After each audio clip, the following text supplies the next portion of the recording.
오늘의 말씀은 이사야서 50장의 말씀입니다. 오늘의 말씀의 주제는 세 번째 여호와의 종의 노래입니다. 본문의 구조는 크게 세 부분으로 1절부터 3절까지는 이혼 증서와 관련된 말씀이 주어지고 있고 4절부터 9절까지는 세 번째 여호와의 종의 노래가 기록되고 있습니다. 마지막으로 10절부터 11절까지는 순종한 자와 불순종한 자의 운명에 대한 말씀이 주어지고 있습니다. 이사야서 50장 1절의 말씀입니다. 나 여호와가 이같이 말하노라. 내가 너희의 어미를 내보낸 이혼 증서가 어디 있느냐? 내가 어느 체주에게 너희를 팔았느냐? 보라, 너희는 너희의 죄악으로 말미암아 팔렸고 너희의 어미는 너희의 배역함으로 말미암아 내보냄을 받았느니라. 본절의 말씀을 이해하기 위해서는 신명기 24장에 기록되어 있는 이혼 증서와 관련된 율법의 말씀을 이해할 필요가 있습니다.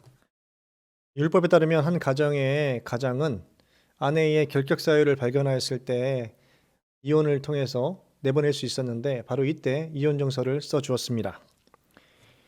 약한 가장들은 이를 악용하여 아내를 내보내는 행위를 정당화하기 위해서 이혼 증서를 써서 내쫓기도 하였습니다.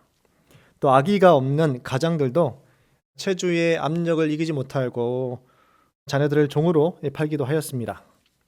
그런데 본문에 의하면 하나님은 이혼 증서를 그 백성들에게 써서 준 적이 없다라고 말씀하고 계십니다. 이혼 관계가 성립되지 않은 것이죠. 합법적인 이혼 관계가 이루어진 것이 아닙니다. 하나님은 아내된 이스라엘과 그 자녀된 백성이 바벨론 포로로 잡혀간 것은 하나님이 이혼 증서를 써서 그들을 내쫓았기 때문이 아니라 그들의 죄악으로 인한 징벌 때문에 이루어진 결과다라고 말씀하고 있습니다. 하나님과 이스라엘의 관계가 깨어진 것은 하나님이 이스라엘을 버리신 것이 아니었습니다. 이스라엘이 패역함으로 죄를 행하였고 하나님을 떠났기 때문에 인연이 중단되었고 관계가 깨어졌다라는 사실인 것이죠. 만약에 이스라엘이 이를 깨닫고 회개하면 하나님 앞에 돌아오게 된다면 하나님은 여전히 그들의 남편과 아버지가 되시기 때문에 그들과의 관계가 회복될 뿐만 아니라 그들을 받아주시겠다라고 말씀하고 계십니다. 하나님의 능력이 제한적이고 부족하였기 때문에 이스라엘이 구원을 받지 못한 것이 아니었습니다. 자유의지를 지닌 이스라엘이 잘못된 선택의 결과 하나님을 떠나게 되었고 그로 인하여서 스스로 비참한 그 운명을 지게 되었다는 것이죠. 오늘 이 시대를 살아가는 믿음의 성도들의 삶 속에서도 동일하게 이러한 일들이 반복되게 일어날 수 있습니다. 하나님의 능력의 부재하심 때문이 아니라 성도가 하나님의 말씀을 배역하고 스스로 악을 향해 달려나아간다면 그에 따른 징계를 당할 수밖에 없다라는 사실인 것이죠. 주어진 말씀과 하나님의 식과 법을 저버리고 세속적 가치를 따라 살아가게 되면 자연스럽게 이런 이스라엘 백성들과 같은 행악자의 길을 걸어갈 수밖에 없습니다. 그러므로 주어진 자유와 권리를 남용하지 말고 늘 하나님의 말씀 앞에 순종하며 그 길을 뒤따라가야 하는 것이 바로 믿음의 성도들의 바른 자세일 것입니다. 4절부터 9절까지는 세 번째 여호와의 종의 노래가 기록되고 있습니다. 여호와의 종은 여러 고난 속에서도 묵묵히 자신의 길을 걸어가는 모습을 통해서 하나님을 배역하고 방황하는 이스라엘에게 그 종의 길을 따를 것을 요구하고 계십니다. 이사야서 50장 4절의 말씀입니다. 주 여호와께서 학자들의 혀를 내게 주사 나로 공고한 자를 말로 어떻게 도와줄 줄을 알게 하시고 아침마다 깨우치시되 나의 길을 깨우치사 학자들 같이 알아듣게 하시도다. 여호와의 종은 하나님과 친밀한 관계에 놓여 있다라는 것을 여호와 하나님을 부르는 호칭을 통해서 주 여호와라는 호칭을 통해서 우리는 확인할 수 있습니다. 이는 하나님을 배역하고 떠난 이스라엘의 모습과 대조적인 모습을 보여주고 있는 것이죠. 여기서 학자라는 단어는 히브리어 림무딤으로 가르치다, 가르침을 받다라는 이중적인 의미를 지니고 있습니다. 근데 여기 학자라는 단어가 두 번 등장하고 있죠. 첫 번째 림무딤은 백성들을 향한 종의 사역을 나타내고 있습니다. 즉 가르침을 주는 자, 가르치는 자로서 학자들의 혀라고 이렇게 해석할 수 있는 것이죠. 두 번째 림무딤은 하나님을 향한 종의 사역의 시각에서 볼 수 있습니다. 즉 가르침을 받는 제자들 같이 알아들었다라는 의미로 해석할 수 있는 것이죠. 우리는 여기서 여호와의 종의 역할이 무엇인지를 구체적으로 두 가지 확인할 수 있습니다.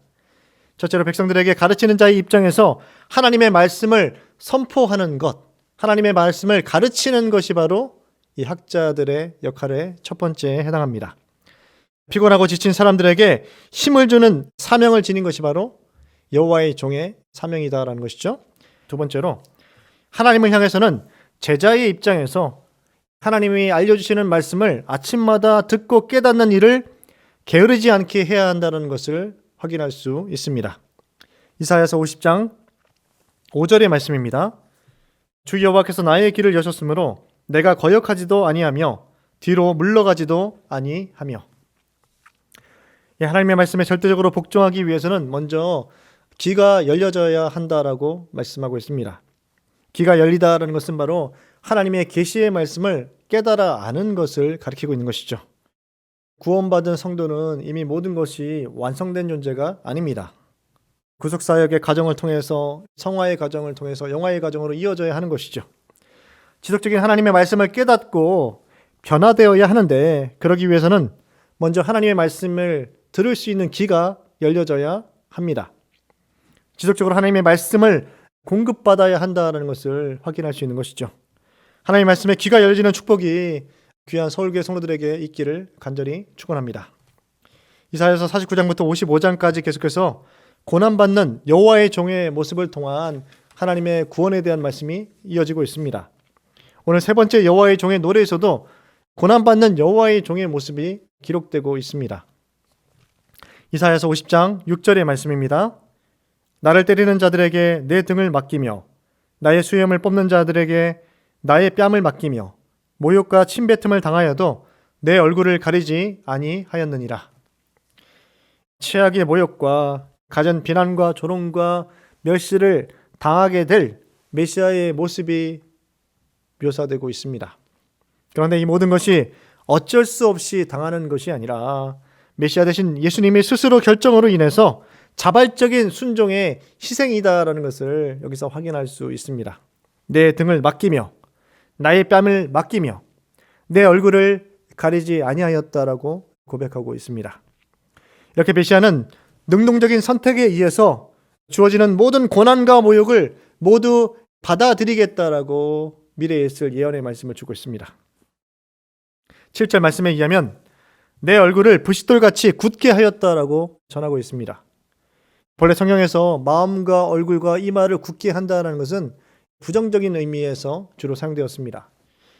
그런데 본절에서는 긍정적인 의미로 사용되고 있는 것이죠. 메시아 사역에 부여된 모든 고통을 다 당하여서 끝까지 이 사명을 완수하겠다라는 의미에서 이 긍정적인 의미로 사용되고 있습니다. 이러한 메시아 사역을 감당할 수 있게 되는 원동력에 대해서 8절 말씀에 기록하고 있습니다. 나를 의롭다 하시는 이가 가까이 계시니 나와 다툴 자가 누구냐? 나와 함께 설지어다. 나의 대적이 누구냐? 내게 가까이 나올지어다. 바로 여호와 하나님께서 가까이 계시기 때문에 이 모든 사명을 끝까지 완수할 수 있다라고 여호와의 종이 고백하고 있습니다.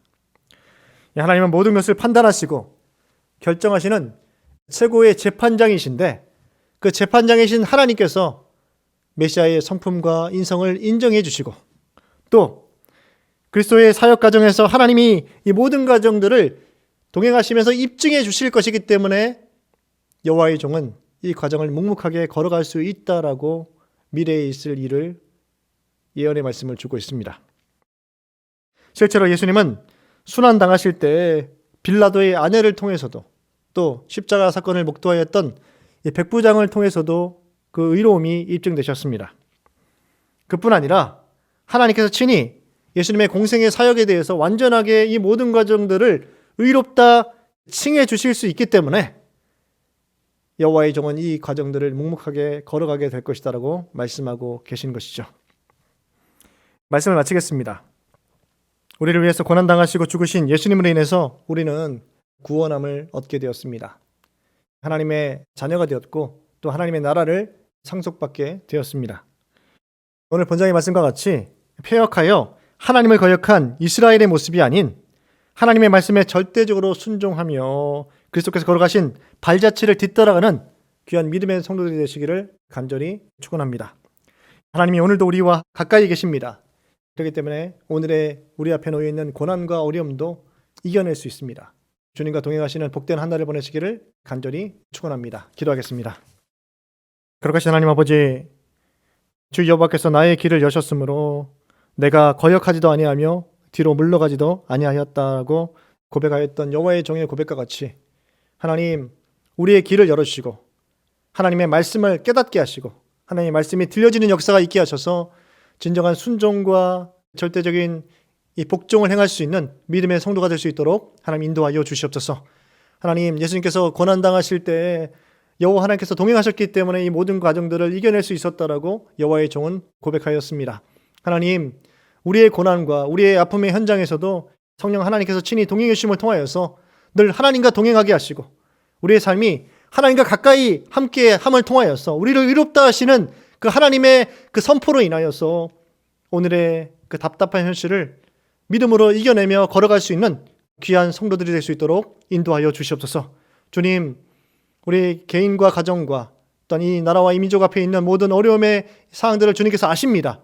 하나님, 믿음으로 이겨내게 하시고 주님과 동행하여서 승리하는 이 복된 한 날을 보낼 수 있도록 역사하여 주시옵소서.